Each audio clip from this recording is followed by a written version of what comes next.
மறைச்சு பேசுறது மனசாட்சி இல்லை. பாருங்களா, அதுக்கு என்ன சொல்றார் அப்படின்னா, சொல்ல வராங்கன்னா, உள் சாட்சி, உள்ள இருக்கிற ஒரு சாட்சி, தார்மீக விழிப்புணர்வு, அதான் மனசாட்சின்னா.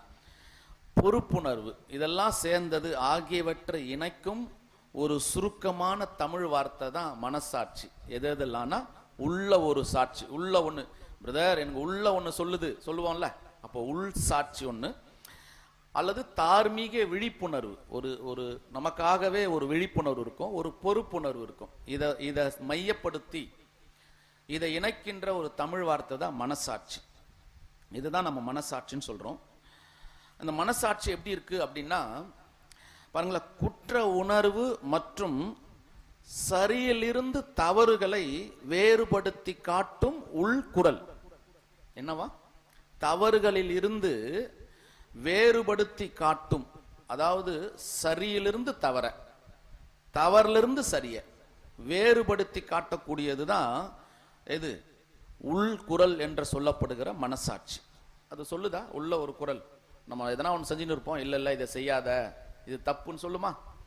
இல்ல நம்ம தவறா செஞ்சுன்னு இருப்போம், அது தப்புன்னு சொல்லும். சரியா செஞ்சுக்கின்னு இருப்போம், அதை செய்யாத, இதை செய்யின்னு சொல்லும்.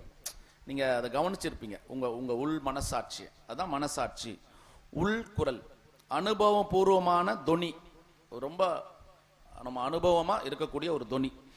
ஒருவர் உணர்ந்து சரியென்று வலியுறுத்துவது, தான் உணர்ந்து கொண்டு இது சரிதான் அப்படின்னு உணர்த்துவது. இதுக்கு என்ன தேவையில்லை. இப்போ பொதுவான கருத்தை பத்தி நான் பேசிட்டு இருக்கேன், பொதுவான ஒரு கருத்தை பேசுறேன்.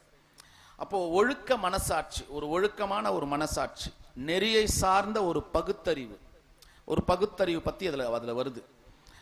அது மட்டும் இல்ல, கடமையை வலியுறுத்துவது, மனசாட்சி கடமையை வலியுறுத்துவது, ஒரு பொதுவான ஒரு நெறிமுறை ஒழுக்க சாட்சி.